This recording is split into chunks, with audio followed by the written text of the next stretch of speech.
Well, good evening and welcome, everybody. Thanks for joining us for another edition of Ukraine Update with Operator Starsky and the Shills. We got a lot of things we want to get over and cover. We want to get to your questions and get everything running as smooth as we can. So let's give it right over to Aaron Reese, and he's going to get this place rocking and rolling. Aaron, how's it going, man? Going pretty well. Nice and excited for the interview today, as always. I'm just going to go ahead and dig right into that if it's okay with everybody. So, Привет, Starsky, welcome back. Just want to lay out a few ground rules for everybody before we get started. We're not going to discuss anything that might reveal where Starsky or any other soldiers are positioned, their movements, anything that might put their life in danger. Also, anything regarding explosions in Transnistria, Russia, are off limits. It's like Starsky said on the stream the other day, Ukraine is not fighting the dragon in order to become the dragon. They're simply trying to push Russia out of their own country.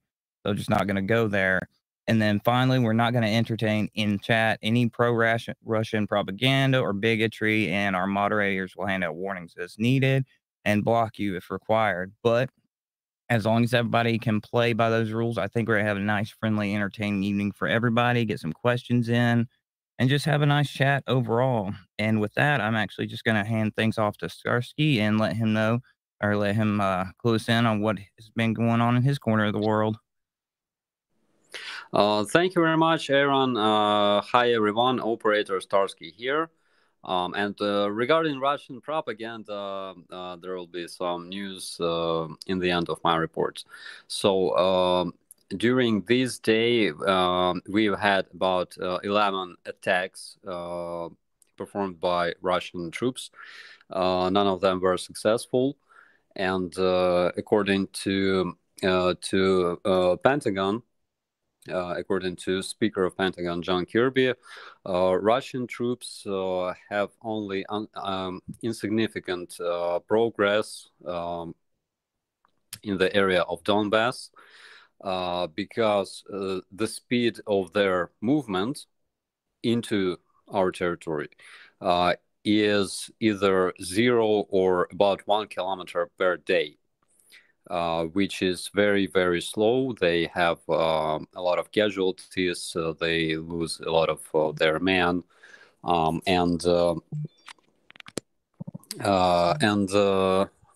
the reason for that, why they keep moving, is that the chief commander of Russian invasion, as of today, is Alexander Dvornikov, Russian general Alexander Dvornikov, known as Butcher of Aleppo. So he has this experience of combat in Syria, and so his strategy, let's call it this way, it didn't change much since since 40s. So they trying to keep pushing our forces. They're trying to bury them under the pile of Russian bodies. Sometimes it helps, sometimes it doesn't, but they keep doing that. Um, Today, I tried to invite my colleague from headquarters of Armed Forces of Ukraine. Unfortunately, he's currently at the Donbass, and he doesn't have good connection. But he told me about their their defense like 2 months ago. He originally comes from Ukrainian Marines, and he said that they held their positions near the railway, and this railway couldn't be crossed by Russian tanks because it's kind of um, like on a hill. So whenever the tank crosses that railway, it gets stuck on the other side. So they had to use their infantry in order to take passage. And he says that it was crazy because they attempted to make like 2 or 3 attacks per day using same amount of troops, same amount of vehicles, and they were using the same path to cross that runway. So Ukrainian forces used their artillery and their anti-tank weapons, and it was like the definition of insanity, doing the same thing over and over and over again, expecting a different result. So Russians did just that, just same thing like in Chernobyevka near Kherson, near that airport that was bombed like 12 or more times. So he said that they only managed to take that pass like in a couple of days, losing a lot of men, incredible amount of men, because he said that their bodies were like scattered all around the field. And and after our Marines have run out of their anti-tank missiles, only then Russians managed to take that railway. So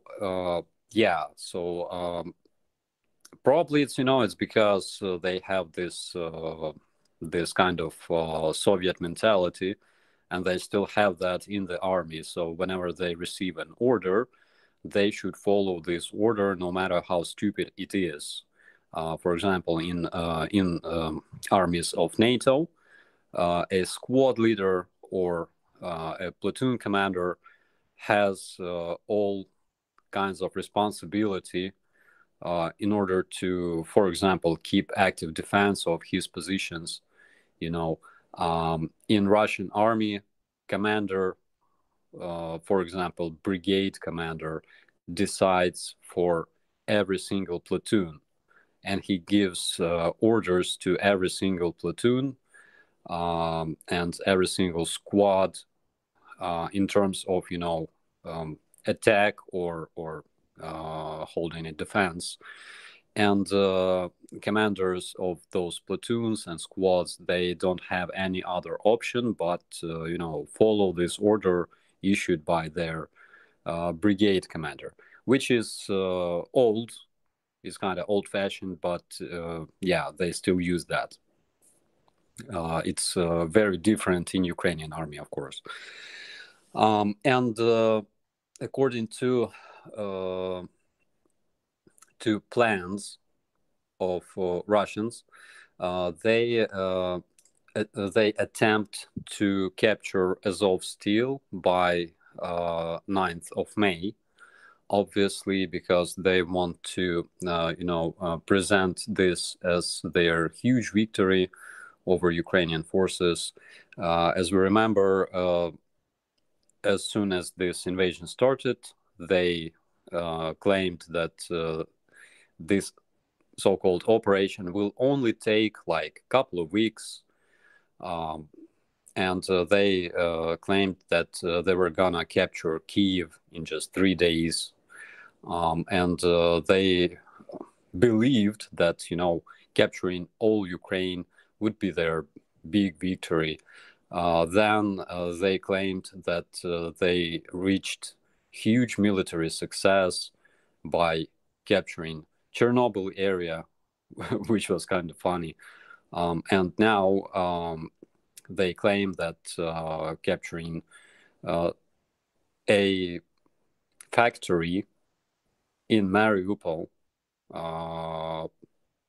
that this is going to be their like biggest military success in Ukraine. Again, this factory is still being controlled by Ukrainian National Guards and Ukrainian Marines. They keep defending this factory from Russian invaders. Russians attempted to attack the territory of the factory. We have information that there's a combat on the territory, on the very territory of this factory. We are checking this information so far. And the most hard battles are still happening in the area of Rubizhne, where my guys are deployed. The city of Rubizhne is almost completely destroyed. Also, Popasna, it was like a town or big village. This area is also destroyed almost completely. The mayor of this town said that after the war they will have to rebuild every single house. Popasna, Rubizhne, and Novotoshkivske, and also Shastya, city of Shastya, where our huge power plant is situated, is almost 90% destroyed since the very beginning of this invasion. And today in Hostomel, actually I planned to make a blog from today's event. So in Hostomel, there was a meeting, 5 ministers of internal affairs. I'm talking about Minister of Internal Affairs of Ukraine, Lithuania, Latvia, Estonia, and Poland signed a memorandum or an agreement to create a joint investigation group that will investigate Russian crimes performed by Russian invaders in the area of Kiev. I'm talking about Irpin, Bucha, Hostomel, and Motyzhin, and Bogdanivka, and other villages. Today, I've heard that chief investigator of Kiev said that there are 10,000 documented cases, opened cases regarding crimes performed by Russian troops. And regarding Russian propaganda, so Kadyrov today claimed that his troops have captured a village of Svetlichne. It's not far from Luhansk. He said that his troops showed, great cooperation, and they killed all of their enemies, etc., etc. The only problem is that this village of Svetlichne is under Russian occupation for already 8 years, and there were no Ukrainian troops at all. Because it's kind of far behind Luhansk, closer to Russia. So they kind of captured their own village. And that's pretty much most of the news of today. Thank you very much. Nice. I think we're properly up to date, and we can dig a little bit into the bag, Aaron. You've got a few things prepared. We've already got some comments that we want to get to. So, I think that's probably where we go from here. I'm just giving Aaron a second there, and we will get through. But I am going to go to one here. Oh, there he is. Okay. Yeah, you know what you want to do here, so take us through. Yeah. Just want to start off with a couple of the bigger stories, and you covered Mariupol and Azovstal. A lot of people were concerned with that, and there's stuff coming out too about the Russian claimed that supposedly they're not letting civilians out because they're worried about mercenaries being embedded with them. We all know that that's a lie. Russians love mercenaries, and they've been dropping them in ever since 2014 when they came into Crimea and started skirmishing along that border. So, the blame for that is completely on Russia. The other one I'm seeing a lot of questions on, I'm not sure about the chat tonight, they've been handling, but I guarantee they're going to pop up, is about the supplies reaching from Lviv and getting to the battlefront in the east. I know there's been some progress. There's also been some setbacks. Do you have anything you can share about how well that's going? Maybe anything about how that equipment's being put to use against the Russians? Yeah, sure. So I forgot to mention one very important news of today. So Chief of Ukrainian Army stated that Ukrainian armed forces are developing their counterattack in the area of Kherson and Izium, which is very, very important. So Russians are concentrating their main forces near Izium, trying to take that city, which is a gateway to Kharkiv. And Ukrainian forces are already developing their counterattack in that area. So they are counterattacking near Izium and Kharkiv on the north, and near Kherson on the south. And according to my information, Ukrainian troops are already using M777 howitzers that were received from our allies recently, and we also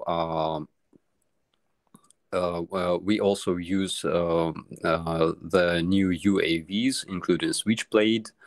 I saw a video of a Switchblade destroying a Russian tank, but I don't have confirmation that it was specifically Switchblade. It could be some anti-tank missile, because it wasn't, a POV, view. But I'm trying to get as much, information on that as possible, because it's important for you guys. So that's the news. Partially, the vehicles and weapons that were received from our allies are already on the front line, but we expect that this weapon will change generally the situation on the front line about by the end of May. Nice. Yeah. And that you had spoken to, we're getting some questions about the tank warfare. and everything's going on the fact that it seems like the Russians are still just trying to overwhelm, jam in as many tanks as possible, and we're seeing a lot of failures in those. If those fail, they send in infantry, and you guys are clearly kicking their asses, to put it bluntly. But everybody's kind of at a point where they're questioning whether tanks are even valuable anymore because you guys are intelligently using drones to take them back. Do you think they're going to have to absolutely shift the way they're approaching battle if they're going to win? Which obviously they're not going to take Ukraine. Nobody's going to deal with that. But they're going to keep trying hostilities in different areas. Do you see them having to crawl back home with their tail between their legs and reevaluate everything before they can make any progress anywhere? I think one of the most dangerous scenarios for Ukraine is the same scenario that they had in Chechnya. They've lost first Chechen war. After that, they regrouped. They changed a lot of their tactics on a lot of their decisions on tactical and operative levels. And the second attempt was successful. Of course, it was rather political success because they were able to buy such persons as Kadyrov. He helped, well, according to our information at least, so he helped eliminate his own father. And so we think that this scenario is possible. So they might lose, retreat, and come back with some more clever decision. But regarding tanks, tanks have their own role in more modern warfare. But using them as brute force is not the most efficient way of fighting this war. Starsky, Yeah. I wanted to add into that. We're looking at things like maybe has certain aspects of war evolved. The social media and internet aspect of communication has really changed the face of propaganda in both a good and a bad way. If you care to look, it's easy to see through it, but it's easy for a moron to find now too. Do you think that still just stayed in balance from before in life, or do you think maybe due to information access, we are in a better place that way? I think we are, of course, because looking at Russian politics regarding social media, blocking Facebook and Instagram in order to block the access of their own citizens to information. It's not the best way to fight the informational warfare. It's very stupid, but for Russians, all of their strategy is basically based on lies. Again, their so-called reason, casus belli, to attack Ukraine was a primitive fake, and a lot of their citizens still believe that Ukraine is suffering from Nazi regime of Jewish Ukrainian President Zelensky. So that's my idea. Mm-hmm. Nice. Amy, are you happen to be there? I do, and I have a super chat, please. I've got level 70 for Canadian $13.99. Level 70 says the Russians are always claiming they destroyed Western weapons supplies. They sometimes even reveal what equipment was destroyed. Is this just propaganda, or are collaborators helping the Russians? That's a very good question, and thank you very much, Level. Yeah, thank you for this question, because I think in March they claimed that they have destroyed all of Ukrainian airfields. I think you might be surprised that our jet fighters are still operating in the air, and our bombers, the attack aviation is still being used. I'm talking about Su-24 attack aircraft. And of course, we are still using our Bayraktars that still require some kind of, runway. And they also claimed that they have captured like 2/3 of Ukrainian territory. And that's information from their official media, as well as information that was disseminated in their social media. So they are claiming a lot, but not a lot of that is true, of course. Excellent. Thank you so much. And we did have a member message from Godless Scummer. They say solidarity with the Ukrainian people. Thank you so much, Godless, as well. Thank you. Good shout. Thank you. Hey, Aaron. and we've got a question from Dave, it looks like. Do you want to go ahead and ask? Yeah, sure. So thanks for joining us again, Starsky. It's always great to have you. So what I wanted to highlight at that point, I wanted to ask a question that follows on from the one that was just asked. Now, we've had a wonderful influx of subscribers since you joined us for these regular weekly updates. So for their sake, what we do on the Shills is we basically center a number of different programs around one key topic, which is the truth, as you just alluded to. So my question is, how do you tell whether the information that you're getting is true, and how can you trust your sources? So first of all, we all must understand that here in Ukraine we have such a habit of not listening or reading or watching Russian news at all, because we all know that it's nothing more than just a propaganda and informational weapon. Okay. As for what to believe or not, well, you gotta believe, for example, official media. I don't know, here in Ukraine we have official channels, and we receive a lot of information from armed forces, from office of our president, of course. So that's kind of information that we are paying attention to. So it's like that. Maybe not very helpful answer, but at least this is how it is in Ukraine. Right. Amy. Yeah. Yes, please. We have, sorry about that.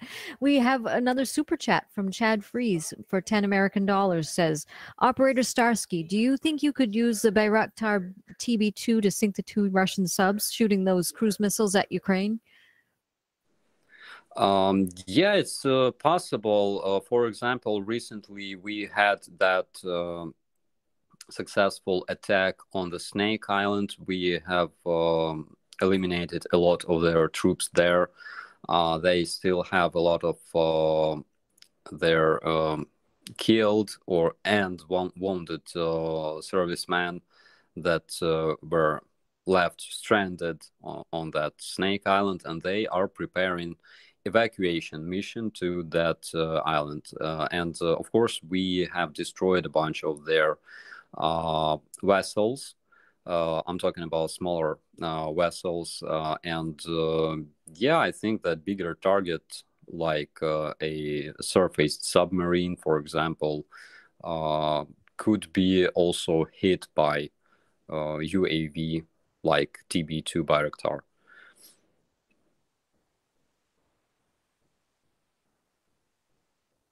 Okay, Aaron. There was a couple of viewer questions lined up now, correct? Yes. Sorry about that technical failure. Work around that. Yeah, I actually had one from Sandra here. Hello, please ask Starsky about the Russian League that's fighting for Ukraine, how you can be sure they are really on your side. How many are there? What do they tell you about Putin? Slava Ukraine. So this battalion it's called Russian Liberating Battalion. So it consists mostly of Russian citizens who changed their citizenship. They acquired Ukrainian citizenship, and like majority of them lived in Ukraine for quite a while, some years maybe, and yeah, they decided to create this battalion. How can we be sure? Well, they're fighting for Ukraine, and of course they are following our orders. They perform their tasks that are given by higher command. So yeah, of course, they do their job. And again, we don't believe that all Russians are bad. Of course, a lot of them were brainwashed. We know that Russian main weapon is propaganda, and they were subject to this propaganda for almost a century. But again, there are a lot of nice guys who fight for Ukraine, having a blue and yellow patch on their shoulders. And briefly, I want to return back to that question regarding fake information, what to believe. Again, this is very important because when you receive information, like, for example, Ukrainian National Guards are running from Azov Steel wearing, female clothes. You gotta check this information until you receive some kind of confirmation, some kind of link, at least. You don't have to believe that. In case you are told that, I don't know, that President Zelensky is, I don't know, Nazi, okay? You gotta ask for proofs. So there was this guy who commented on my YouTube that what we see today is just a fight between Nazis and communists. And I asked this guy, so, okay, you gotta prove me that our Jewish Ukrainian president is a Nazi, and I will quit the army, I swear. So he wasn't able to do that, of course. And you got to ask for proofs of all kinds of information that you receive, whether it's video proof and or photo proof, and you gotta question everything. Yeah, Well said. they love their lies. Actually, I had a question I wanted to ask because I've been watching your videos, and you did the. We're behind a couple of super chats. Let's get Amy in and then get back over to you. Yes, please, if we can. I've got one from Decula03 for 10 American dollars, says Starsky and Hutch rock. Thank you so much, Decula.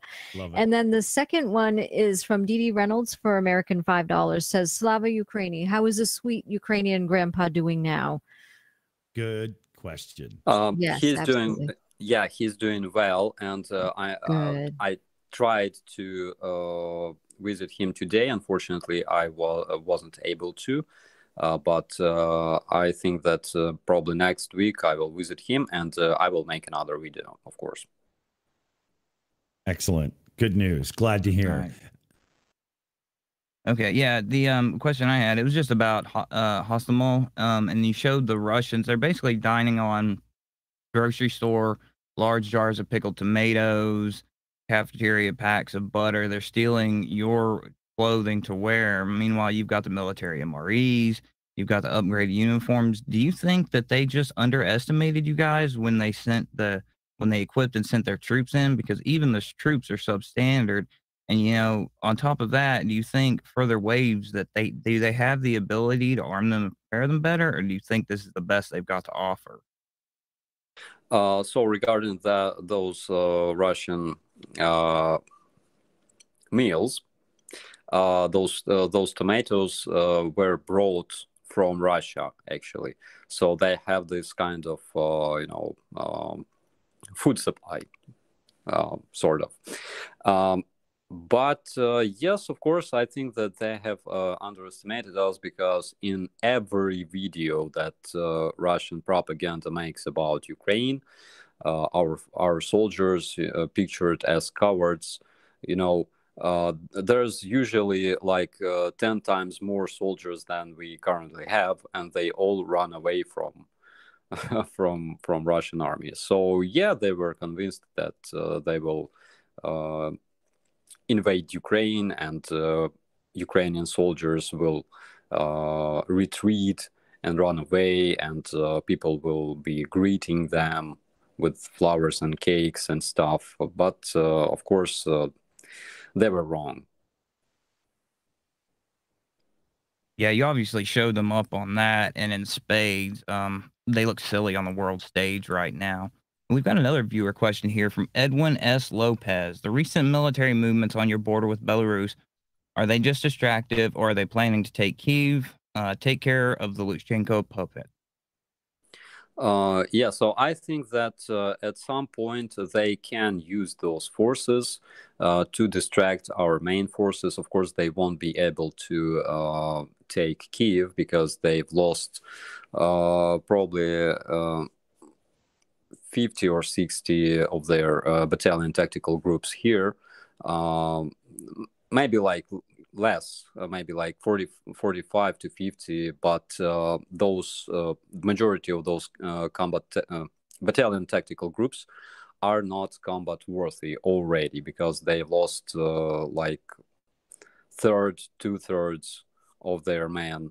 I'm talking about each battalion tactical group. So yeah, so they will try at some point. They can try to distract our attention, trying to develop some kind of attack on, probably, I don't know, Chernobyl area once again, or Kiev.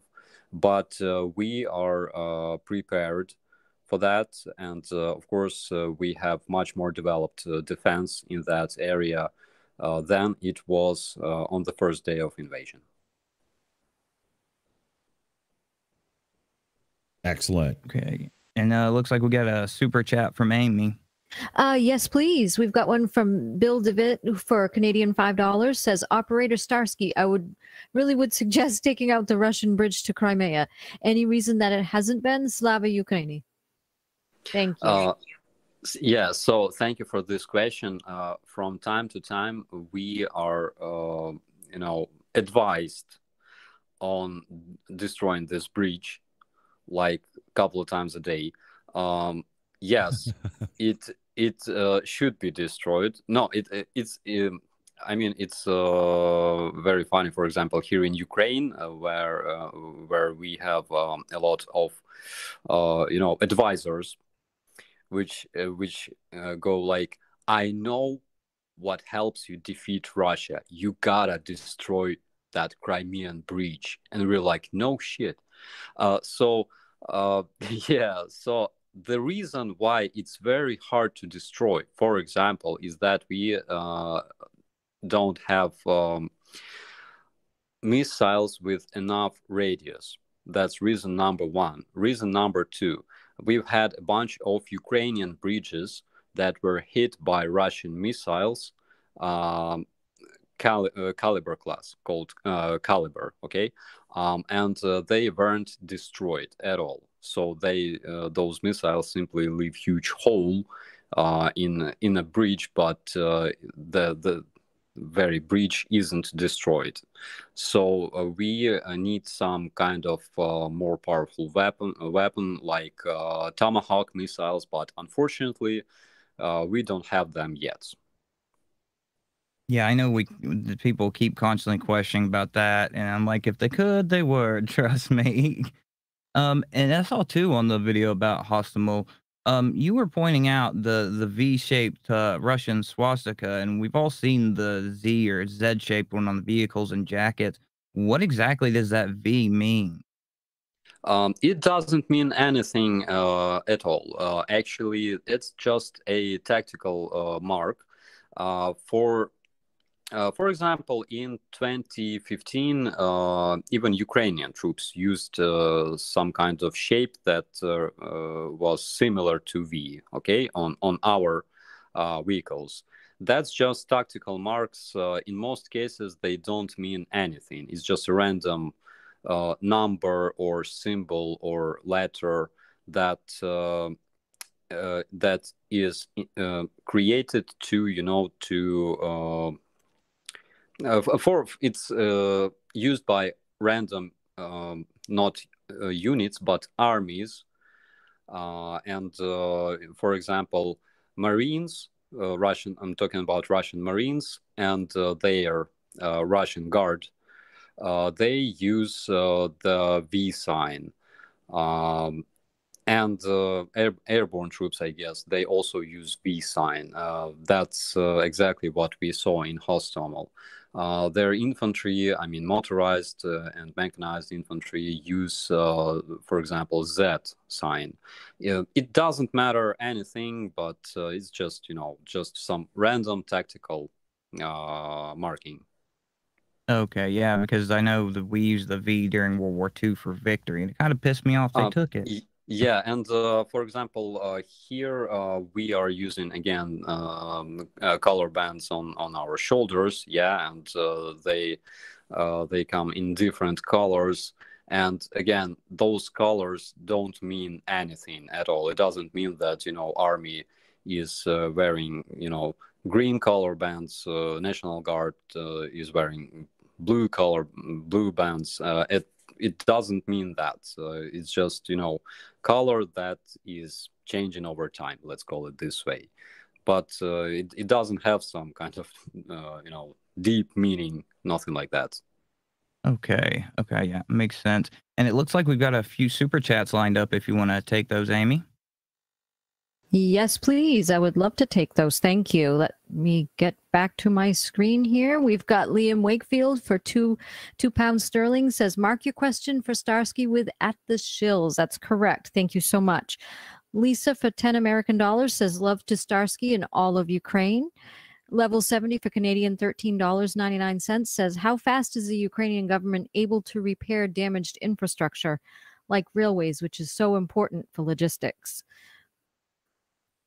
Good question. The answer is that, for example, railways that were targeted by Russian missiles weren't much damaged, fortunately. As for infrastructure, we are able to repair pretty fast. For example, today I've been to Hostomel and I saw markets on the street, like bazaar, you know, with a bunch of people buying stuff. There were pedestrians, there were cars. There was even a small traffic jam in fact in Hostomel, which means that life is returning back to this place. And yeah, for example, like on the third day, which was already a month ago, on the third day of liberating Hostomel, our services already started cleaning up those streets because it was very hard to move. To use those streets, I could easily puncture my tire because of all those fragments that were just scattered around the place. And currently, they have already cleaned up that Hostomel, and they already fixed water and electricity in some areas. So yeah, so we can repair stuff pretty fast. Of course, it depends on the damage, but in most cases, we can do it pretty fast.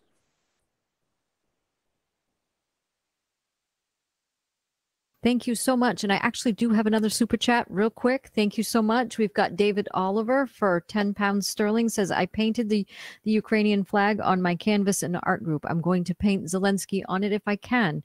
I'm not good at faces, but I want to learn. Slava Ukraini. Thank you so much, David.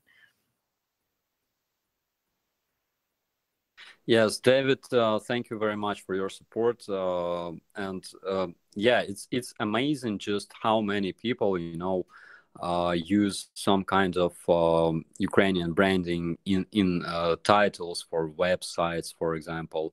I've been surfing the web another day, and I saw like developer of my favorite add-ons for flight simulator, for example, used our national colors in his title, and it was quite a surprise because like 3 months ago Ukraine was literally unknown to the world, and now whole world is supporting my country, and it's amazing. So thank you very much.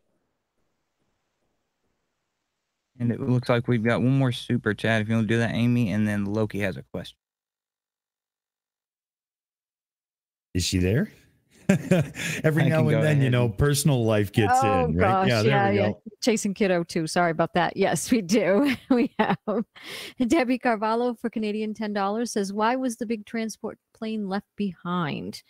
Thank you so much, Debbie. Good one. Yeah, he's talking about Mriya, the biggest airplane in the world. Today I saw it once again. And yes, so our authorities, our investigators, are investigating this case. It looks like that chief of Antonov, Antonov company, probably, it's just my opinion, okay, but probably he had some kind of agreement with Russians. And for example, my brigade was stationed in that airport, and we received an order from our higher command to defend this airport. And chief of this airport, that chief of Antonov company, he did everything so we couldn't even build proper trenches to save ourselves, okay, from shells and stuff. He kept repeating that we cannot make trenches, of course, we were making those trenches in the territory that surrounds the airport. I'm not talking about like digging a trench in a runway. It's stupid, but yeah, things like that. And of course, as far as I know, Germany offered to relocate all of his big airplanes like Mriya, like Ruslans, to Germany, but he refused, and somehow he got relocated himself, which is again raises a lot of questions. So our investigators are investigating this case at this point. Okay, and looks like Loki has a question. Over to you, Loki. Thank you. And thank you, Starsky, for being here. Going back to what you were talking about the bazaar and traffic jams and things like that, I had a question regarding personal economics in Ukraine right now for the day-to-day folks, the folks that go out and do their jobs, put a roof over their family's head and food on the table. How is the situation now? And to put a little background on it, since the early 90s, I've been dealing with eBay vendors specifically from Ukraine for the purchase of Russian cameras, cameras manufactured there, various other things as an indirect way to help support Ukraine. Yeah, thank you for this question. It depends. For example, some developers, like I'm talking about IT or game developers, they had to move out of Ukraine to other countries, and some businesses had to be shut down. But on the other hand, other businesses are returning back to Ukraine, to Kyiv, for example. Currently, we have a lot of stores opened, a lot of people buying things Today I've been to a huge mall, and I saw like a lot of people, quite a lot of them. So yeah, people are still buying stuff. I think that due to that huge financial help that Ukraine is receiving, we are able to withstand this problem, because of course we have some prices for some products have been, increased. For example, we have some issues regarding fuel, but in most cases, life looks normal, and prices look more or less normal too. I didn't see anything, that became like twice as much expensive as it was previously, and nothing like that. So the prices are more or less okay, and people still receive their salaries, so things look fine. Again, I think it's due to that huge financial help from European countries, from the United States of America. And I think that we can handle this, at least so far. Thank you, sir. It's kind of a two-part. So would it be beneficial to you guys, as well as a middle finger to Russia, for various people around the world, US, wherever, if they want to help, if they can't donate directly, or maybe kind of sort of want something in return for their donation, which is a common thing here in the US, to purchase items from eBay vendors in the Ukraine specifically, and more particularly Russian items. So indirectly, Russia would actually be funding Ukraine's defense against Russia. Yeah, good question. I think that will absolutely help us. We have a lot of online stores where Ukrainian manufacturers offer their goods. And I think that it's possible to buy them, of course, not only on eBay or Amazon, but on the official websites of those stores. For example, here in Ukraine, different stores offer discount for Ukrainian militaries like me. But I never use those discounts. I'm trying to, give them tips and stuff like that all the time. Because again, I understand that we have to support Ukrainian business. And also we yeah. Sorry, Starsky, but money has to flow to make the economy a reality for everyone, right? Yeah, that's 100% true. So that's what we are trying to do here as militaries, because we receive some extra salary for fighting, and we don't have much time to spend that salary because we spend a lot of time like somewhere else, not at home. So we are trying to spend those money, to help Ukrainian businesses, like small or middle businesses. See, one thing is, I think Loki is skipping around his question. What he really wants to ask you is, where can he get his hand on a large number of Russian watches?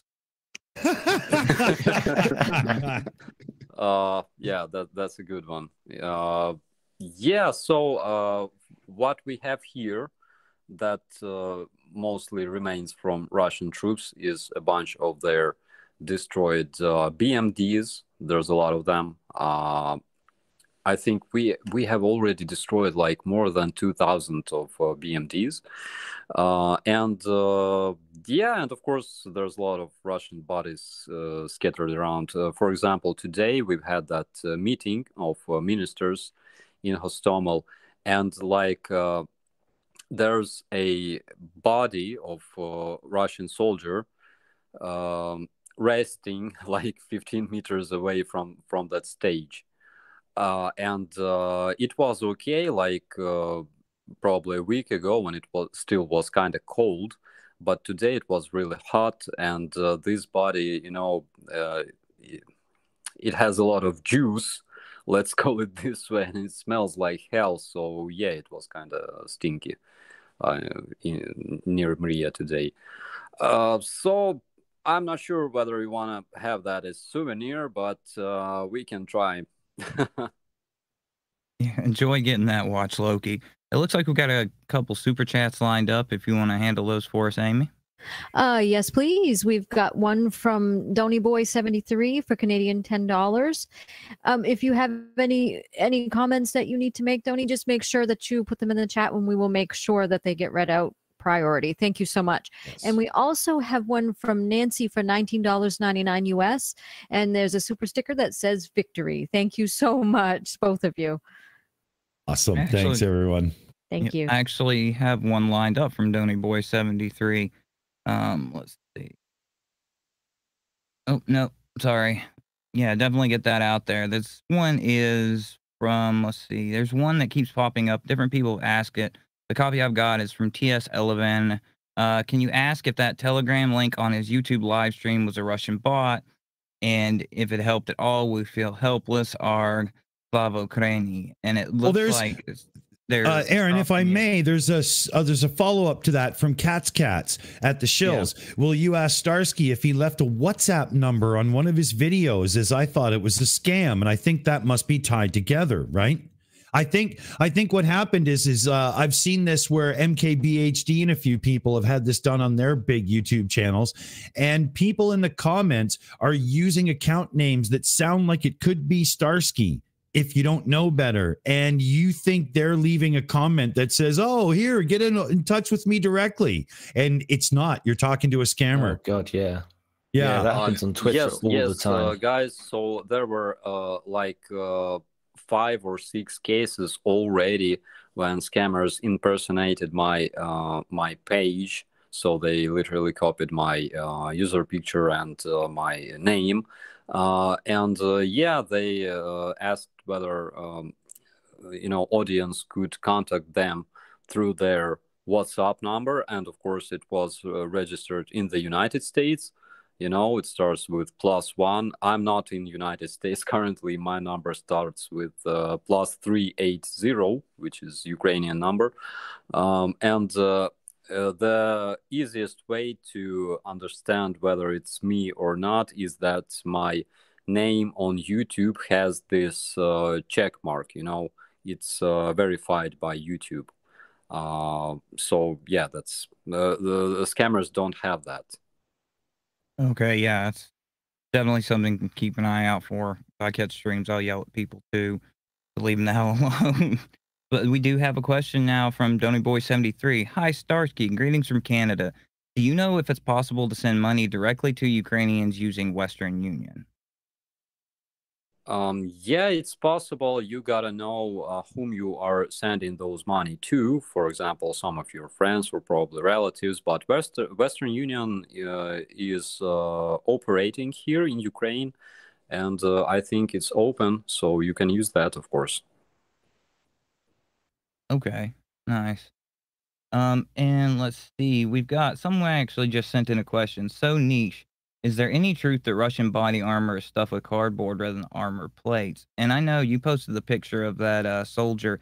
He was a Chechen soldier he looked like a grizzly bear stuffed into a child's vest.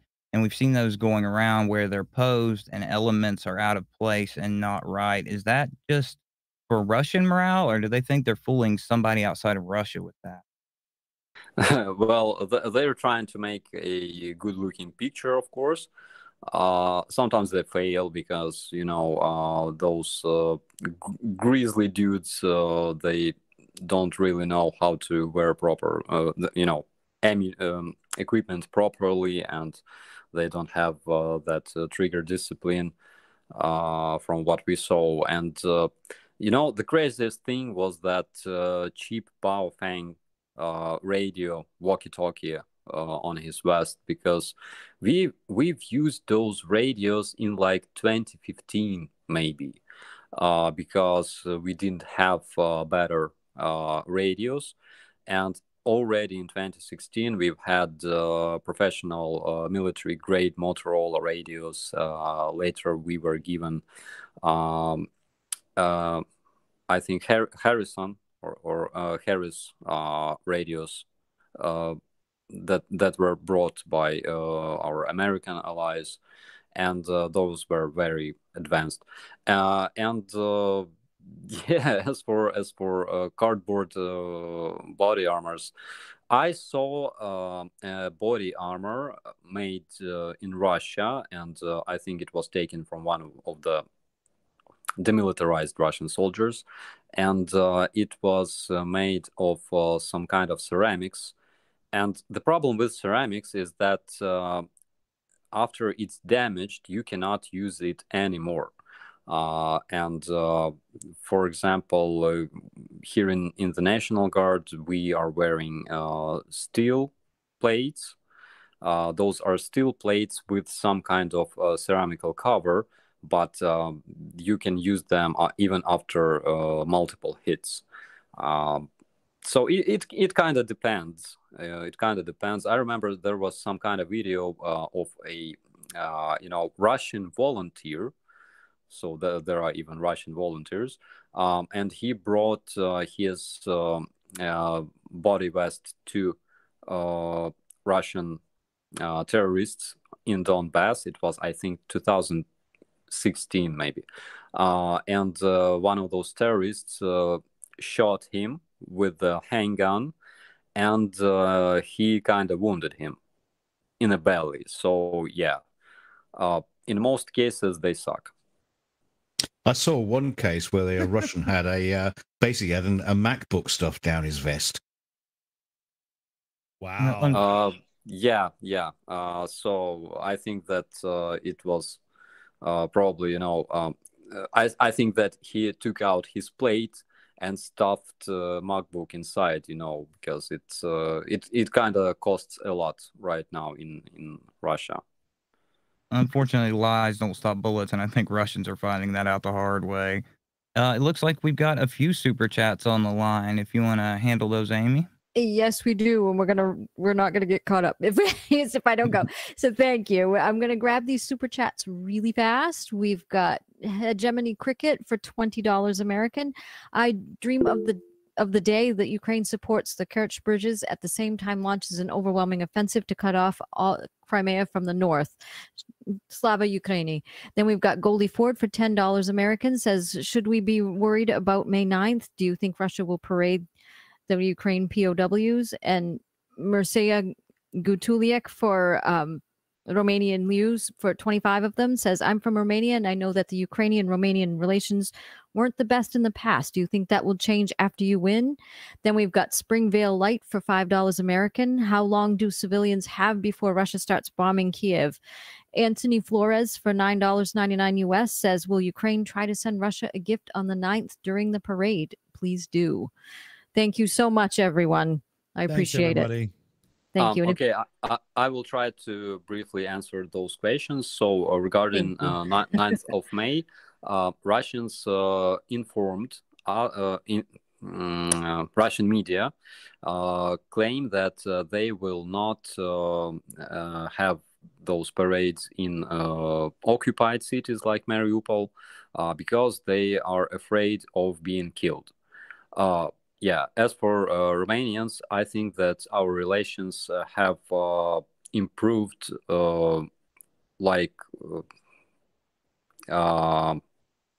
they have improved like crazy, let's call it this way, because I know that a lot of Ukrainian families are taking refuge in Romania, and I already know a lot of people from Romania who support Ukraine, and they tell me about how they take care for our refugees. And I think that we didn't improve relations only with Romania, but with all other countries that support Ukraine. And currently we are in a situation when, we have friends like all over the world. And I think that it's amazing. Hey, nice. Yeah. I mean, we're glad to be helping out, though we obviously would like to help more. It looks like Dave has a question. Yeah, I was just thinking about what DKG just said. Wasn't that the MacBook that got tracked by its owner, and they could tell where the Russian troops were stationed? Oh, I don't know about that, but I don't think it was working because it had been severely bashed up and shot at. So I'm not too sure if the location device was working on it, but you never know. Yeah, what's it called? The Apple, they've just released it, that tracking. They've had it built into their computers for years. Oh, right, yeah. Okay, yeah. That was all. I have this. I saw this video the other day. The iPhone saved a life of Ukrainian soldier. So 5.45 millimeter bullet hit it, but it hit it at an angle, very very sharp angle. So this bullet got stuck in the iPhone, and it was crazy. But cool. Yeah, it's true. Yeah. We should point out at this stage there are other phone and computer products out there, but don't bother with them. Hey, and it looks like there's another super chat lined up. Yes, please. We've got one from Eric Heiser for $9.99 US. Says, can farmers deep plow fields prior to rain to channelize Russian armor into a kill zone? U.S. Marine Corps Semper Fi. Thank you so much, Eric. Oh, that's good. That's a good one. Yeah. Nah, we can actually. Yeah, so I just wanted to say that even despite the war, our farmers are planting seeds because they expect their harvest this fall. So yeah, they are also busy, not only dragging Russian tanks, but also doing other useful things. Cool. Yes, you've had a bumper crop of tanks this year, haven't you? Yeah. Scrap metal is way up. I did want to give a shout out, although I'm very much right to repair, so screw you, John Deere. But John Deere is deactivating all the farm equipment being taken out of Ukraine. So hats off to them, because at least they are doing something right. Any farm machinery from John Deere that's been taken out of the country is being deactivated remotely. Absolutely worthless piece of junk. So good on them. Because they didn't transfer the warranty. Yeah. It's kind of shitty you can actually do that, though, to be honest. Yeah, well, that's what I said. I'm very right to repair, and I can't stand John Deere for their business tactics right now. But in this situation, they are doing something right with that monopolization control they have on their gear. So at least something came from it. Maybe the Russian armed forces will think of something of the similar lines in the future. It's a bittersweet, that's for damn sure. Looks like we have just had another super chat pop up, Amy. I can actually go ahead and grab it. It is from Adamantium. I've got two of them. So yeah, that's okay. Nope, you're fine. It's Adamantium for Norwegian krona 50. Starsky, do you know Dennis Prokopenko? He has become an icon in Norway. Can you share some info about him? We have a second one from scrolling again. David Knights for $1.99 US. Can a US pharmacist volunteer in Ukraine, Slava Ukraini, he says. And then we've got one from John Smith for 10,000 HUF. I haven't had a chance to look that up yet. Slava Ukraini from the neighborhood. Thank you so much, John. Cool. Excellent. Oh, and we have another one, Genevieve La for $19.99 US. Gas money for your brigade. Starsky's St. Javelin is looking over all of you. Thank you so much. Excellent. Yeah, Thank you very much, everyone. We're taking a chunk of the super chats like we did last week and sending it over. It's the same charity link that Streamlabs is dropping in our live chat as well. So we're definitely supporting. And we've got a question from Saber Eagle, and I actually find this interesting. And it's a little bit older, but definitely something I want to hear. It's what nation's observers go in to make sure and make public Russian civilians stranded in Crimea are properly treated once the military occupation force there collapses and crawls away? So there's a lot of Crimean Tatars. They are like native native population of Crimea. A lot of them are taking refuge on the territory of Ukraine. I mean, cities like Lviv, Kiev, and all the other cities. Since 2014, a lot of them have moved out from Crimea because currently we have a lot of documented cases of Crimean Tatars being arrested and murdered, and yeah, it's kind of crazy. A lot of them were moved from Crimea forcefully, which is again a military crime, and they believe that they will return to Crimea, return to their home, and I hope that one day we will help them do that, because a lot of them, like majority of them, I'd say, support Ukraine, and a lot of them are fighting in Ukrainian army against Russian invader. Okay. And I think we've got another super chat that just popped up. If you're ready for that, Amy. We do. It's from David Bandel for $20. Says Starsky, could you speak more about what ordinary Americans can do to support Ukraine, either military or refugees in Poland and other EU countries? School supplies, medical, cash. Where is the best place to send it? Thank you so much, David. That's a great question. Thank you. Nice one. That's a very good question. Well, there's a lot of things that you can do, but you know, it's kind of not politically correct for me to offer you those things because, for example, we need a lot of weapons and missiles and airplanes, and for example, the best way to have that is for you to contact your senator, for example, and offer those things, because I think that they will listen to their citizens. Again, I think I don't have right to ask that, because Ukrainians don't stick their noses into other countries' business. So we don't have that habit, you know. So whatever you do for Ukraine is useful, and no matter whether you are posting a supportive comment or donating to some charity fund, I think anything you do is useful. Starsky, so much. can I add on that? It's also a very good idea to, have a think about, writing in, email, letter, whatever, to some government officials in your area and get some pressure on to the fact that, never mind political correctness, this and that, and blah, blah, blah. Let's make sure we're pressuring those in charge to be sending not just, that, oh, we look good humanitarian relief, but they need some metal and some lead and some propellant. Like they also need the tools to kick ass, not just to take care of those displaced by the fact that Russia is fighting this like a complete piece of shit, and everybody wants Putin wiped off the face of the earth. Yeah, I totally agree with you. I mean, I don't want this to be my initiative, of course, if you understand. No, it's ours.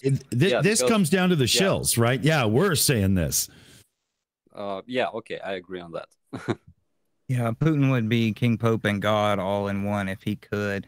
It looks like we've got another couple super chats, super stickers for you. Yes, please. Yes, please. We've got JK for $20, says goal. Thank you so much.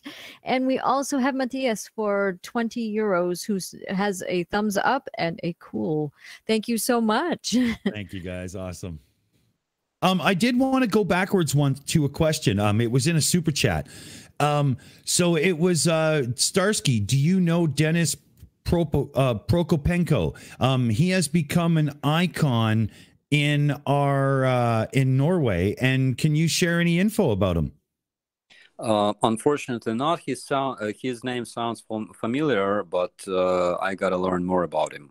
Okay, because I know we're going through the super chats pretty quickly to make sure we get as much conversation in as we can. But I did want to make sure that got its due. Just desserts. I don't know. I lost myself there, but you know what I mean, Aaron. Anyway. Yeah, it's pretty crazy, but it's fun as always. We have one from Raul Conte. Is it true that a Russian sniper called Lady Death was captured? Not sure about Lady Death. I know a bunch of Russian female snipers. Again, they are using female snipers because women naturally can see more colors than men, and they have sharper vision. So they are better at being snipers, literally. And we also have female snipers here in Ukraine. One of my best friends is a special forces operator, and she is a sniper. But Lady Death, I've heard a couple gossips. It's not confirmed information about some female snipers that were eliminated or captured, but Lady Death, it sounds like a bad urban myth, something like that. It may be something to do with World War II. They did the same thing, and they had one named the Black Widow that I know of. So maybe something on that. Yeah, like there was a female sniper called, I think, Arrow, and she was a real one, and she was Russian sniper who served in that hybrid Russian terrorist army on Donbass, but it was like years ago.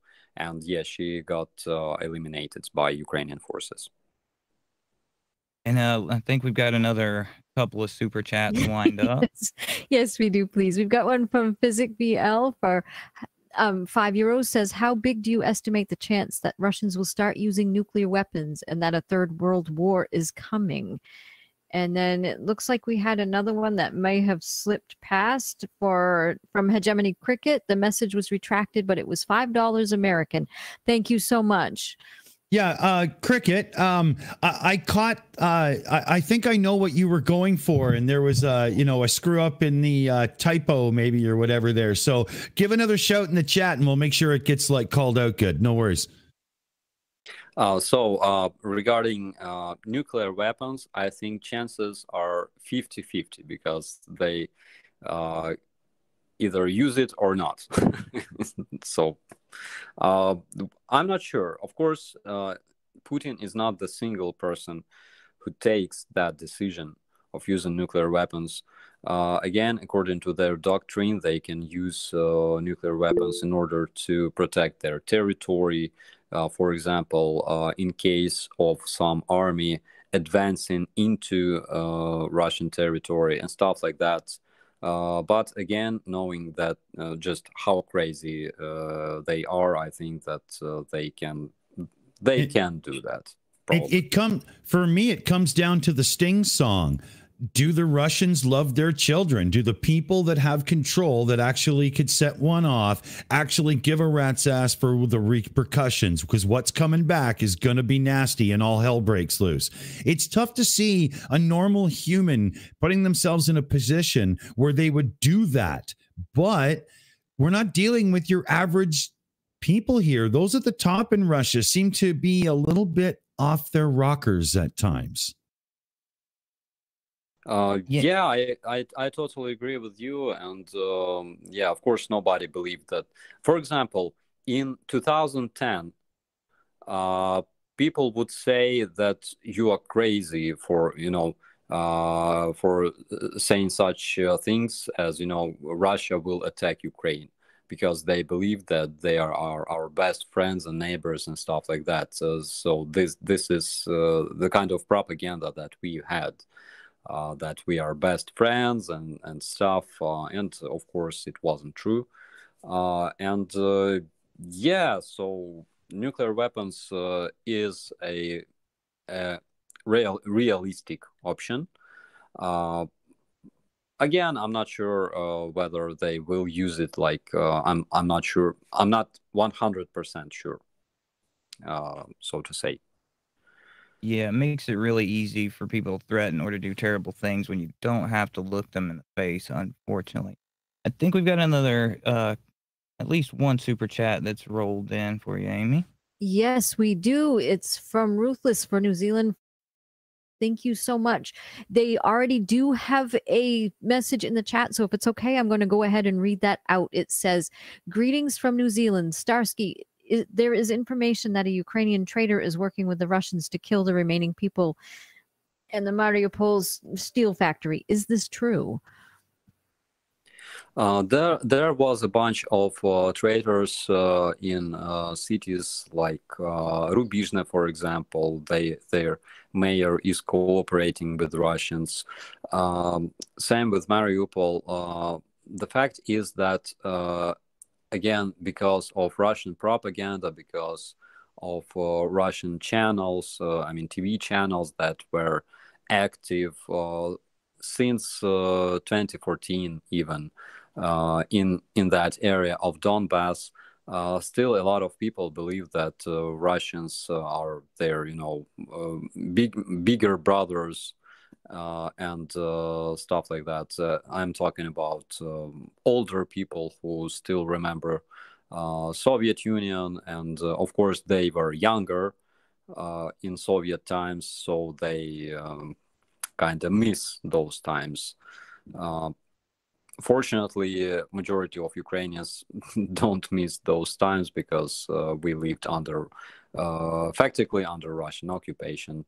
But yeah, we still have some traitors.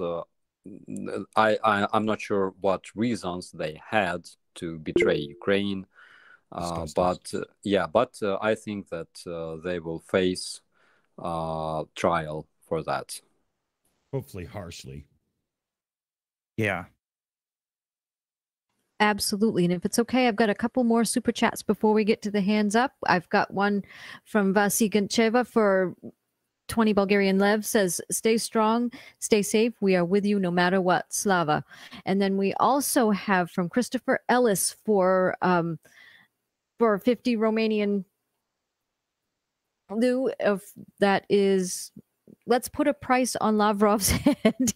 And then we got a third one from Dee Dee Reynolds, who says, "Why do people take Kadyrov seriously when his improper uniform, unused gun, and manicured hands? Don't they see what jokes he and his quote-unquote crew are?" And then we've got a fourth one from Commander 401 for $5 American, says, "Stay strong and just go from strength to strength." Thank you very much, everyone. Yes. Okay, thank you, Amy. Thank Did you have a question still, DKG? Well, not really. It's probably gone slipped by now, but I was just going to point out, as far as traitors concerned, we've noticed some traitorous people in amongst different communities who will stand up for Putin. British, American, all kinds of weird people. As far as traitors concerned, we just got to accept there are dumbasses all over the world. It's not just Ukraine, it's not just Russia, and it's not just America, UK. There's dumbasses all around the world. Whether they're being traitors, we don't know. They're just probably being fucking stupid. Anyway, I just thought to throw that in there. Next. Oh yeah, stupid is definitely human. It's just a matter of how much power can they get under their belt before they do the stupidest thing possible. We've got Xena B in the chat, and she dropped it right after we were talking snipers. It says, "Love that Ukrainian tank girl. Is she for real?" Yeah, she is for real. I don't know her personally, but I know her through our mutual friends, and yeah, she's real. And not only she is real, that Ghost of Kiev. There was a Ukrainian major of air forces, and of course he was turned into a myth. Okay, but yeah, he was an ace, and he destroyed a bunch of Russian airplanes right at the beginning of this war. But later, as any urban myth, it turned into something like more fantastic. But this person was real. Unfortunately, I know that he was killed in action, and he has two kids. Two kids left after his death. Okay, let's. Yeah. So just scrolling through questions here to pluck them out, and here is one, and it's actually one I'm curious about. The name, I believe it's Hut5RG. Starsky, what about the Ukrainian civilians taken to Russia? What can you tell us, please?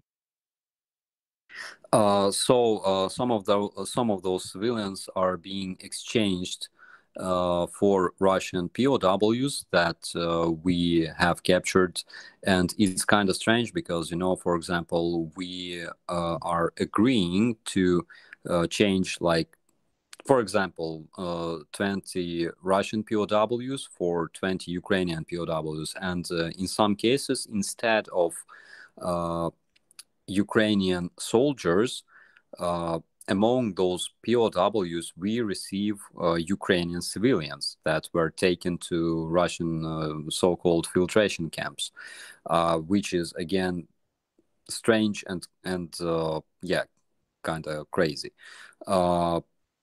But from my information, some of them are returning to Ukraine somehow.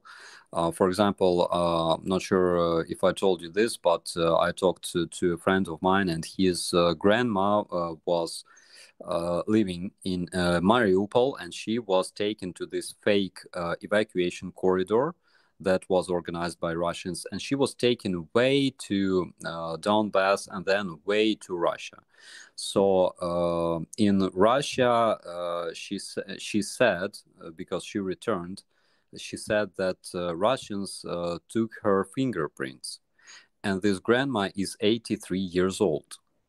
So not sure what was the purpose of that, but yeah. But the fact that she have returned it means that they have some kind of chance to return somehow. I gotta learn more this subject.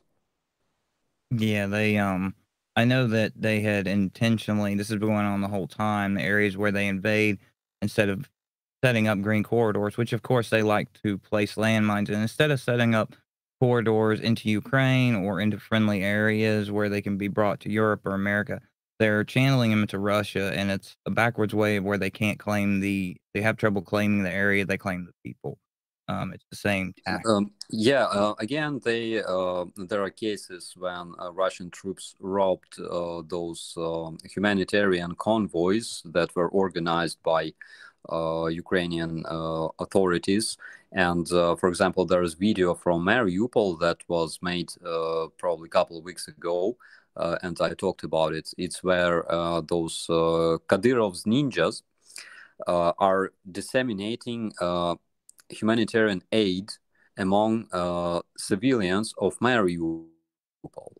And the interesting fact was that those things, that food, because Kadyrov claimed that his mother in Chechnya ordered him to bring food to Ukrainian civilians in Mariupol. But that food that they gave to civilians was all made in Ukraine. And there are screenshots from that video where you can clearly see Ukrainian-made, Ukrainian brands. So obviously it was taken from one of those convoys that were organized by Ukrainian authorities. Yeah, how lovely. They're stealing your food and giving it back to you. That's amazing charity. And we're getting another couple of super chats lined up. So I'm going to hand off to Amy again for a second. Yes, please. We have one from Dr. Nimrod for 20 Swedish krona. He says, oops, it went away from me. Some Swedish krona for the Ukrainian legends. I salute you all. Thank you so much. And then for $9.99 US, we have Nurse Sean says, radio of the Ukrainian roads is awesome. I am enjoying it. I recognize people's names. I never hear the name of the leader of Russia. Do they use another word for him? Yeah, dog shit in a fucking taco. That's his name. Grub muffin, Oh my maybe? God, Radio of Ukrainian Roads is one of my favorites. I have Excellent. like two favorite radio stations in Ukraine. It's Radio of Ukrainian Roads and Lounge FM. Okay, cool. I'm gonna have to write that down and remember it. Yeah, well, we should get links in the description for next time too to make sure we can show that out properly. Cool. Absolutely. We have another super chat as well from TS Elevan for $9.99 US. We have Starsky. Did you happen to read my comment about your visit to Grandpa? Did it help? And don't forget about my English practice offer. Keep your spirits high and rest in peace to your friend. Thank you so much. And then we had a second one. It was a correction from Nurse Sean for $1.99 US, said Kiev. Thank you so much. Yeah, both yeah. of you. That's how I had read it, Nurse. That's totally cool. But we should let Starsky address TS there. Yes. Yeah. I remember about Grandpa Savkovich. I wanted to visit him today because I was in Hostomel, not far from Kateryniivka. But unfortunately, this event took quite a lot of time, and it was kind of too late, to visit old person. So next time I'm there, I will definitely visit him and make another video for you guys. Excellent. Cool. I know, yeah. I know a lot of your viewers are really going to be looking for that update because that's definitely popular on the list for sure. Absolutely. And we have another super chat from 300 SD81 for $5 American, says Ukraine should put a bounty on Putin's head. A few million in Ukrainian citizenship for the family could get someone to do it, even if they don't survive. Thank you so much, 300. Where's John Wick when you need him, right? Fuck. Absolutely. Hey, did you have a question, Loki? Yes, Operator Starsky. There was something I've been pondering. As Putin is getting older, do you think that it is likely that the invasion is a move by Putin to create a legacy so that he can bolster the chances of a successor like him? Again, this ideology of Russian world. It's like official ideology of Russian government and his party, Единая Россия, and of course they are trying to implement this ideology among their masses. So they are kind of raising new generations of little Putins, in my opinion, that will again grow up and continue what he is planting into their heads, which is again very dangerous. And I hope that some kind of new government in Russia that will change this dictatorship will also change their approach towards such things, and they will be more, again, friendly, open, and more democratic than they are currently. Yeah, for sure. I thought they had changed when we came out of the USSR, but it was just a trend in the same direction. And we have a few more super chats lined up, so I'm going to hand off to Amy again for just one moment. Sure. Yes, please. We have one first from Jeff Brown for $20 American. Says, I admire that mouse in your video that brought down the helicopter. Any more like him being trained in Ukraine? And then we have, yes, this one is a little different. So we're going to say Hegemony Cricket for $5 American has something, I translated it. We'll just say, get Putin. How's that?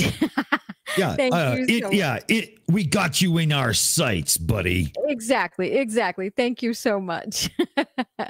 So regarding that mouse, I think that it lived inside of this helicopter for quite a while. I think that this mouse made a biggest journey in its short life, journey from, I don't know, maybe Rostov to Hostomel, which is quite a distance.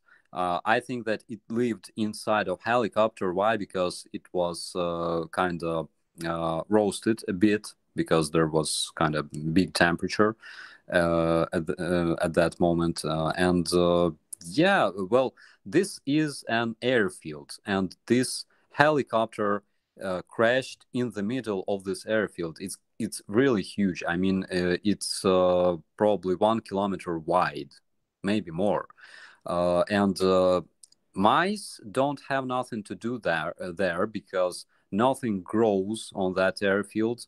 There's no food, and there was no point for this mouse to go into that box. So I think that it arrived together with the helicopter.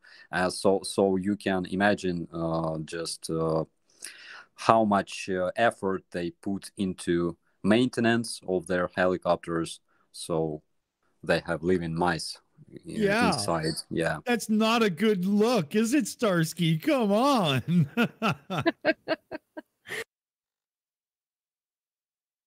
Oh, we do have a super chat in there, Amy. Oh, is she handy? Yeah, there we go. Okay. Yeah, check the super chats room. I put it in there. Oh, thank you. Thank you. We have one for Diffuse 56 for $5 American. Lieutenant Starsky, we on the Enforcer channel have asked our leader to reach out and get you to visit us. We hope you will accept. We all love your work. Thank you, Diffuse.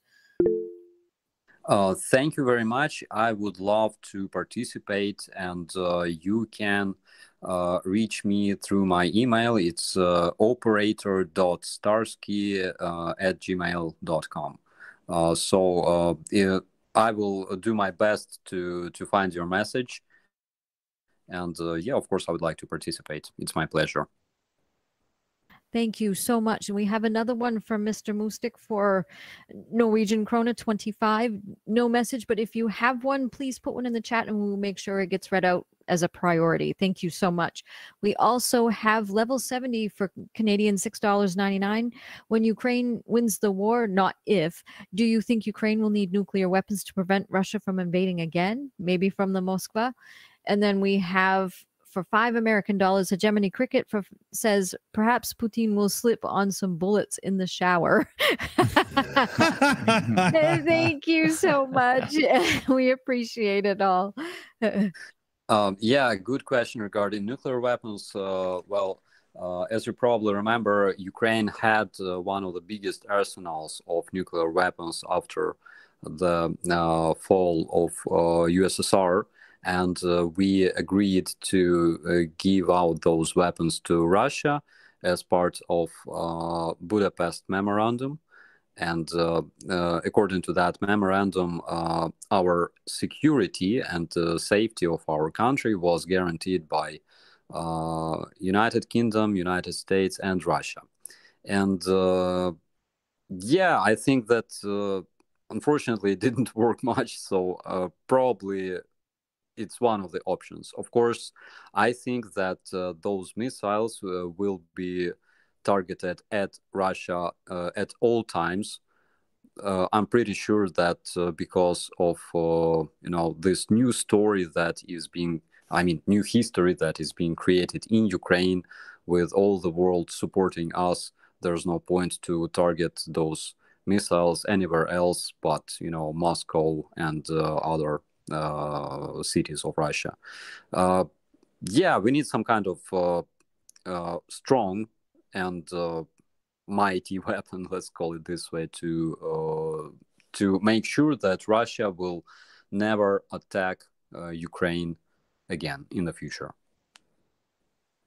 Excellent. Yes. Thank you so much. And we have one more super chat from Stephen Sykes for £4.49. Says, Starsky, you are a Ukrainian legend.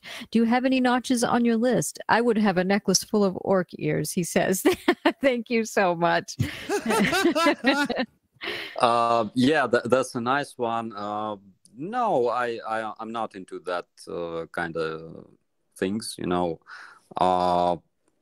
But I know that there are boys who collect their dog tags. Not a lot of Russian soldiers have dog tags, for example. And yeah, well, no, I'm not into collecting their teeth or something like that. And of course, guys, I am not a legend. I'm just a press officer who tries to to do his job well. And I know true legends those legends are currently fighting in Rubizhne, in Mariupol, of course, and I'm praying for them like every day. Exactly. Thank you so much. We have 2 more super chats. We have fun from M2M for £5 sterling, says a mouse taking down the so-called indestructible helicopter. Mighty Mouse. More of that, please. I agree. Thank you, Matt. And then we have yes, thank you. And then we have Mech Tactical for $13.99 Canadian. Says if Putin cried it was legal to use UN Article 51.7 or whatever to give military aid to Donbass and Crimea in 2014, he can't cry about it now. The tables have turned. Drop that righteous hammer of God. Thank you so much, Mech Tactical. Nice, good shout. Yeah, and it's very funny. You know, the funniest fact is that Russia has been excluded from the UN Council for Human Rights for being a country that doesn't respect human rights, and it's crazy. But I think it's a big message to everybody who still supports Russia. Yeah, they it's insane. Are they still on the Security Council? Yes, they are. And the fun fact is that actually none of current member of that council voted for Russia's membership, because after the fall of USSR, Russia automatically became a member of this council, which is again it's kind of illegal. Okay, so they should consider that. Yeah, they just kind of failed into place. Do you think we have one more super chat here? We have 2. Ooh, Yes, please. We have one from Egil Anderson for 50 Norwegian krona. Says, greetings from Norway. Do you think Belarus is joining the Russian orcs? And then we have for $5 American, Hegemony Cricket says, Operator Starsky should wear a cape because he is a superhero. Thank you so much, the both of you. Thank you so much. As for Belarusians, they are refusing to fight for Russians.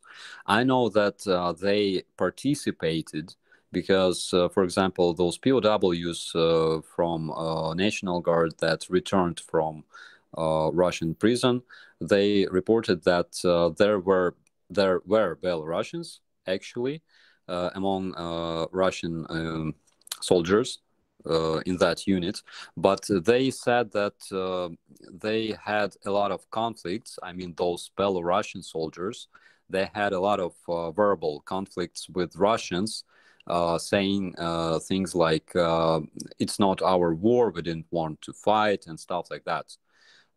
So yeah, they refuse to participate. There are cases, there are videos from our security service of Ukraine. I'm not sure whether you can find them with translation, but there are videos. In those videos, our intelligence, guys from our intelligence are calling Belarusian militaries, I think they're commanders or something like that, and they are saying things like, we know everything about you and we don't want to kill you here in Ukraine, but of course we will do that in case you attack Ukraine. And those guys are like, yeah, sure, we don't want to attack, and please explain us what is the proper way to surrender to Ukrainian forces. So there are multiple of such videos available on YouTube.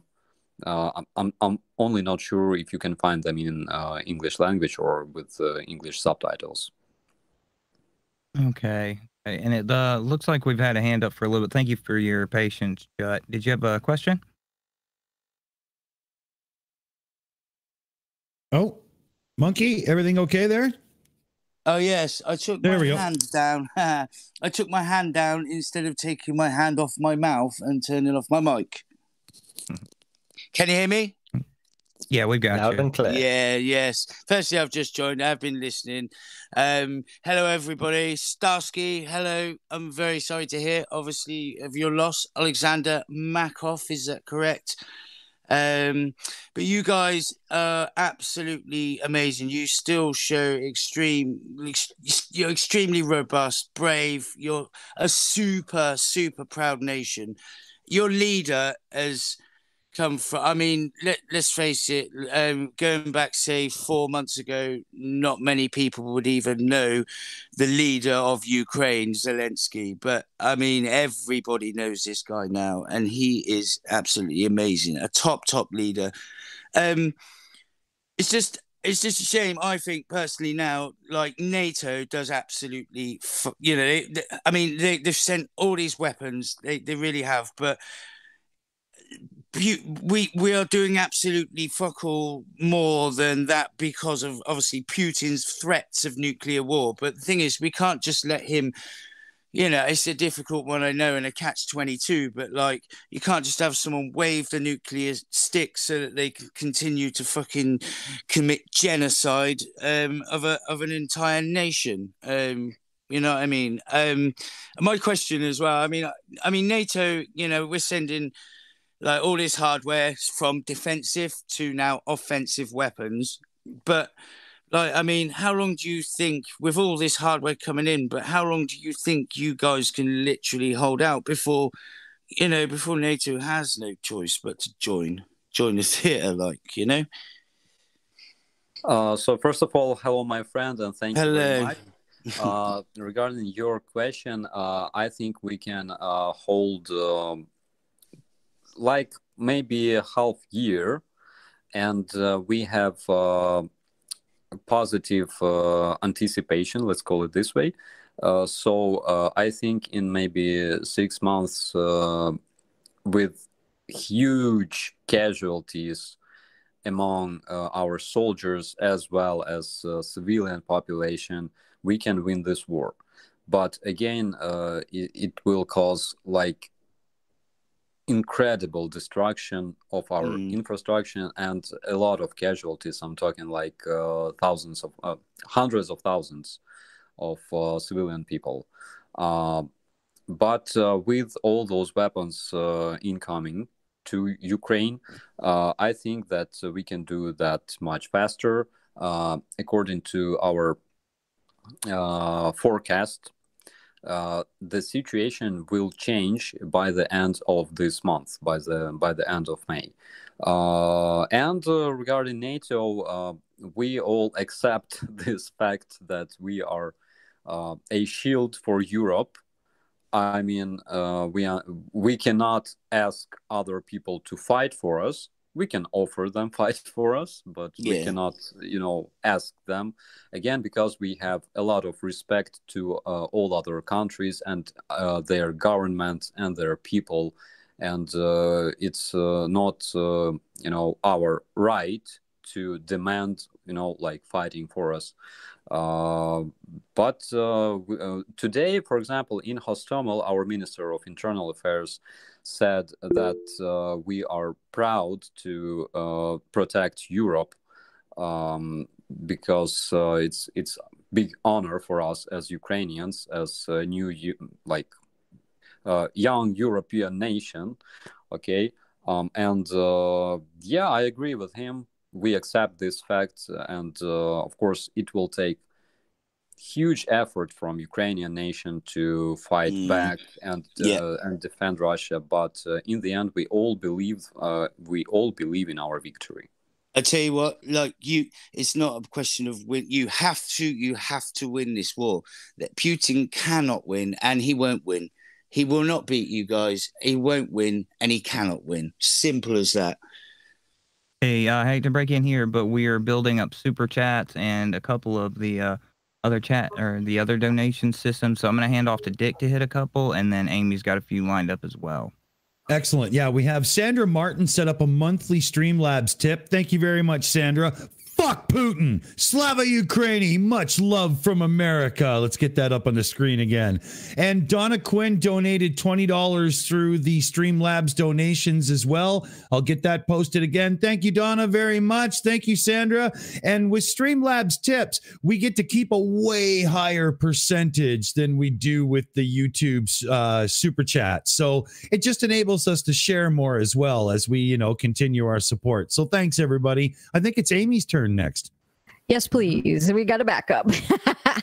We had Mr. Moostic for 10 Norwegian krona. Thank you very much. I know your question is coming up. It's been tagged, so thank you. We have Jimmy Rooney for £5 sterling. Says, can you give Chris Tarrant a shout out for taking in Ukrainian family, please? Thank you so much. We've got Mackenzie Zobrist for $5 American. Says, did you see the video of the guy throwing Molotov cocktails at a Russian enlistment office? Think Russians are starting to wake up? And then we have Mech Tactical for Canadian $13.99. Says, time to raise a glass and honor the size of the balls on the Ukrainian military. We can honor the fallen later. Keep up the good work. Or one orc head on a pike at a time. Glory to the heroes. Thank you so much. And then we have Boston Dan 77 for $4.99. If you have a message that you want to place in the chat, we can make sure that gets priority as it gets read out. Thank you so very much. Thank you, everybody. Thank you so much. Definitely. Thank you for that. Just really quickly, I'm going to read Mr. Moostic's question here in just 1 second. I've got it set aside. But we're coming up on the 2-hour mark. Are you okay to stick around a little bit, Starsky? I know you need to get your rest. Guys, I think that I have like 15, maybe 20 minutes. I'm very sorry because, the last time I got up like 20 hours ago. So I will be glad to answer your questions for like 15, maybe 20 minutes, if you are okay with that. Perfect. Perfect. We love having you here, and we'll take care of you home. Yeah, Starsky, you're family here now, right? I mean, come on, absolutely. Thank you, guys. I appreciate it. I hope as well, like, just this is a getaway for you, just to, a little escape. I'd like to think that.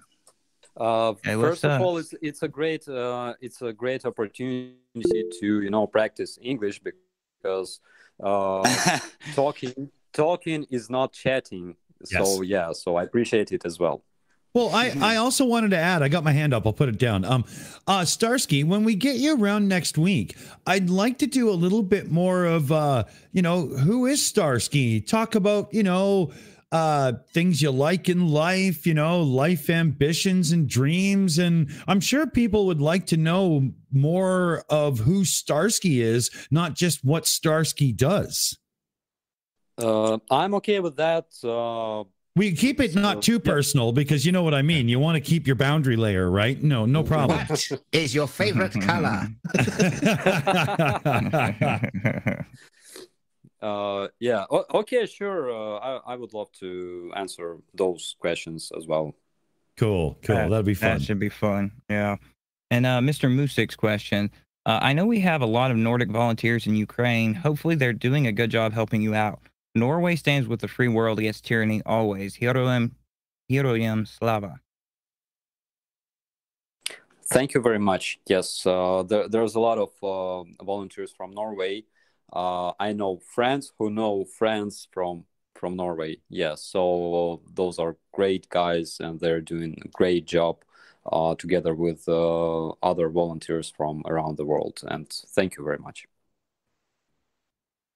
Thank you so much. We also have another super chat from Dr. Nimrod for 20 Swedish krona. Says, Starsky and all Ukrainians are total legends. And we also have, looks like Czech krona from Jacob Novak. Says, hello, Operator Starsky. I saw a lot of your videos. Glory to Ukraine and much love. Hello from Czech Republic. Please be safe. We love you. Pretty much 100% of us support you. I also wish NATO would already do something to help. Thank you so much. Good show. I've said this previously on the show, but it's about time that NATO became more than a members-only club and started flexing some fucking muscle. Yeah, we claim to be the most powerful military alliance on the planet. Let's shut this motherfucker up. Yeah. Hey, go ahead, DKG. Yeah, I was getting a burger the other night in our local takeaway, and this bloke came in, he was very, very, very drunk, very scary looking bloke, but he was really lovely. He was really friendly. Came over, started talking to me. Oh, I saw you sitting alone here. Oh, I said, what are you doing? I'm just waiting for my burger, mate. That's all I'm doing. And he started rambling away. He was saying, "Oh, yeah, I'm a paratrooper. Yeah, can't wait for us to kick in." And I tell you what, he was a lovely fella, but he was a scary fucker, and you just knew he was gagging for it to get in there. And at this point in the war, I kind of wish we were doing a bit more military-wise, because without the nuclear threat that Putin keeps waving around, I think he would lose in such a disastrous way against NATO forces. Don't even need the Americans, just NATO, European NATO. And if the Americans got involved, yeah, Russia would be fucked without their nuclear arsenal. And I don't think half of that works. Yeah, I'm not scared of it anymore. It's time for world fucking peace or none whatsoever. That's all I say. It's absolutely mad, isn't it? That in the 21st century, boom, we're still having a war in Europe. Fuck. I'll tell you a little secret. Why why Soviet army was so feared in the past? It's because Ukrainians were part of that army. That's very true, very true. Yeah, so now you kind of see what Russian army is worth without Ukrainians. Yeah, I know a lot of British people who want to come here and fight, and I think that probably in the future we will have such opportunity. Why not? And it will be a big honor for us to have you guys here, of course.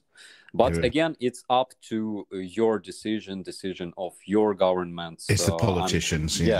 I'm not trying to demand anything or something like that. No. But if you do get into Crimea, can we have our light brigade back, please? That's a historical joke for anybody. Yeah, I started to say, I'll go get my gun and be there, but my wife would murder me. I think we have a super chat on the line. Yes, we do, please. These donations will never stop, just so you know. Matthew, that's enough. Thank you. Level 70 for Canadian, $13.99. Did you see that funny footage of that Russian blow-up sex doll? Is that standard issue with the Russian army? It looks like she was shelled and he was deflated. No, I wanted to bring that one up. I didn't see that video, but I gotta watch it now. Well, speaking of toys, we'll get you the link. Don't worry. Well, speaking of toys, I know I see them everywhere. I know they get dropped here and there. There's people kind of talking about what you guys are getting over there, and it's kind of the quote unquote military nerds and everything. You said you were gonna try to get some video of the switchblades on your last stream. Have you been able to get out in the field and see them deploying some of the new toys out there, the new weaponry and everything? Not really. Unfortunately, I have my second press officer currently on the front line. I'm expecting some new videos, some new footage from him, of course. But as for switchblades, again, I have a video showing something destroying Russian tank, and until it's not, proved to be a switchblade, I'm not going to claim that it actually was a switchblade. Okay. Yeah, I will enjoy that with my breakfast because I love seeing that stuff in play.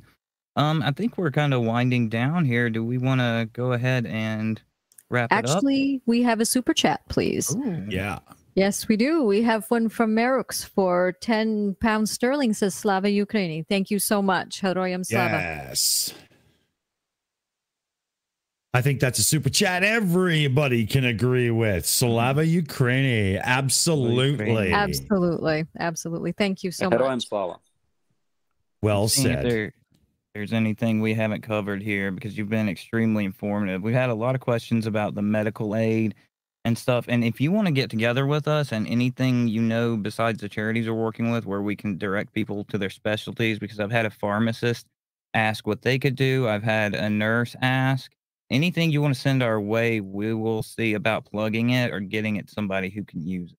Yeah. And we've got another super chat on the deck. We do. Thank you so much. We have one from the Black American for 10 American dollars. Says, hello, Operator Starsky. I appreciate everything you do. I am pulling for Ukraine 24/7. The heroes of the steel factory are on my heart. Thank you so very Great much. shout. Great Perfect. shout. Thank you so much. Yeah, good shout. I think we should do wrap up so that we can cue the music on time for Starsky. I don't remember in our pre-show planning who's doing wrap-ups. Aaron, what do you think? I always rely on Amy for it, but just in general, Amy.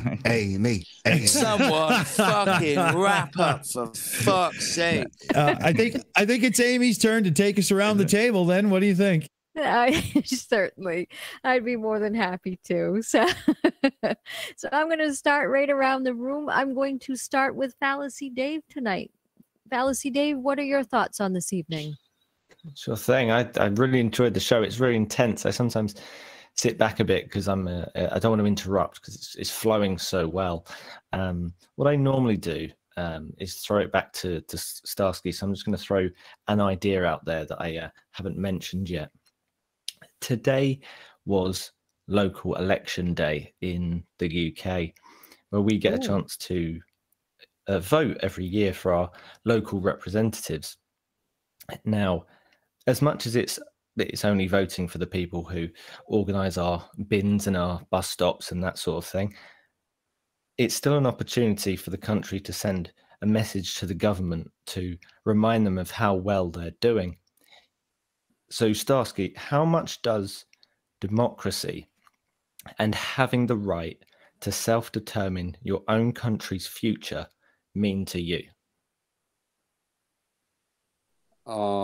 It means a lot, actually, because we know that, of course, you cannot be part of modern society and develop and acquire new friends, being some kind of shitty dictatorship like in Belarus, okay, and or North Korea. So we need to develop, and again, Ukrainians spent a lot of time traveling all around the world, in Europe, in the United States, and learning what we can implement in our country. That's like one of the biggest differences between Ukrainians and Russians, because Russians believe that their empire is like God's chosen one, and no matter how bad their life is, they believe that everybody should have the same. So in Ukraine we have different approach, and of course we value this very much, and we appreciate it because we are learning from other countries how to make our future better than it could be, Awesome. Yeah, definitely. Excellent. Thank you so much. And next up, we have Mippet69. Mippet, what are your thoughts?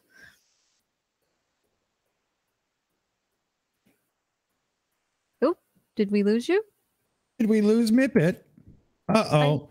Oh, it's no. that whole living in Australia and having to, everything upside down and circling the wrong way. It's stressful on people. It is. Okay, unfortunately, I need to move on, so I'm going to go ahead and do that. I'm going to go on to Jut Monk, the Drunk Monkey. Jut, what are your thoughts for tonight? Well, I mean, I joined late, but I was listening here and there. Always love listening to this, even if I can't listen to it live. I have to go back and watch and listen to it. Starsky, you're an awesome guy. Like all of you Ukrainians, keep yourself safe.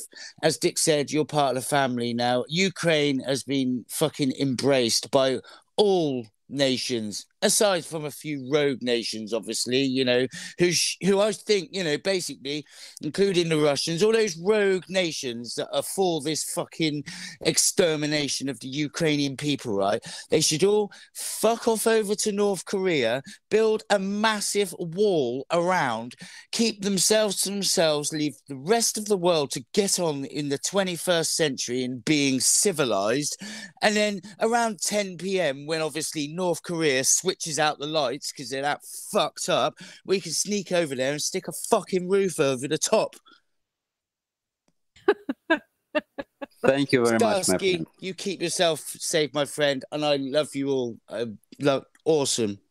You've been embraced by us all. You take care. Thank you, bro. Thank you. Safe, G.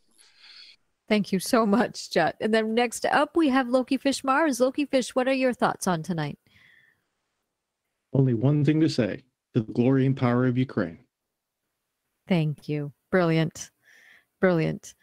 Thank you. Next up, we have DKG Custom. DKG, what are your thoughts on tonight? Oh, hello. Yeah, absolutely fantastic again. Information coming from Starsky again, as ever.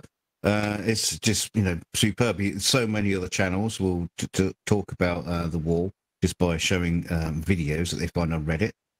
Here, we actually talk to the people who are involved. So it's just fantastic. Starsky, you and all your comrades stay safe, and whatever it is you have to do. Yeah, it's a pity you didn't see the blow up dolls thing, because I wanted to have a long conversation about that. Maybe we could confuse the Russian forces by dropping a box load of blow up dolls at the back of a C-130. Just airdrop them. And they can all have a wife to take home. Yeah, new Russian wives. Anyway, so I'm going to stop rambling. Say goodnight to everybody. Starsky, stay safe, mate. Thank you very much. I will do my best. Thank you. Perfect. Thank you so much. And next up, we have Dick Dawson. Dick, what are your thoughts on tonight? Simple and easy from me, Starsky. We only hope the best for you, your friends, your loved ones, and so on throughout this absolute fucking atrocity of humanity. Slava Ukraini, my friend. Heroям Slava. Thank you very much, my friend. Thank you so much. And next up, we do have Operator Starsky. What are your thoughts on today, please? Well, once again, I'm very grateful for such opportunity, you know, not only to share my information, what I know, but also receive your comments, your questions, which tells me a lot about what people around the globe want to know about this war, what's interesting for you, and that's very important for me, of course. So thank you very much for this opportunity, and again, thank you so much for supporting my country and my people. We are gaining more and more friends around the world every day, and I think it's fantastic. So after this war, I think that we will be living in a totally different world, and I think that together we will make it a much better place. Thank you ever so much, and we are honored that you come here every week for this, and we can't thank you enough. So thank you for that, and please stay safe. Thank you, Amy. It's a pleasure for me. Thank you. Thank you. And last but not least, we have I'm Aaron. going to cry. Hush, DKG, but thank you. Aaron, what are your thoughts on tonight, please? Yeah, I'm glad we can be a little bit of a break for you, give you a chance to practice at a little bit of a non-traditional form, because that's what we aim for. But I go through the news preparing for this every week because it's a highlight of my week, and sit down and talk to you. And everybody likes to talk about the equipment and the politics and everything. And the thing I think they ignore, because I think it sounds boring, is the geography. What they don't realize is that there's a NATO wall through Europe and the door's Ukraine. You guys, have your shoulders to that gate, and you will not back down. And I look forward to the day that we can join you guys over there and just knock those sons of bitches back into their own country.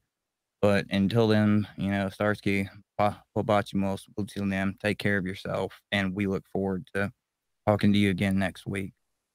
Thank you, my friend. Thank you very much. Awesome. Thank you so much. And before we do go, I wanted Fluffin McPuffin. Thank you so much. I like the name. For $1.99 gave a super chat. So thank you very, very much for that. I want to thank everyone in the chat for coming tonight. Thank you so much. Thank you for all your great questions and all of the support for Ukraine and Operator Starsky. We cannot thank you enough for that. I want to thank everyone in the panel for coming as well.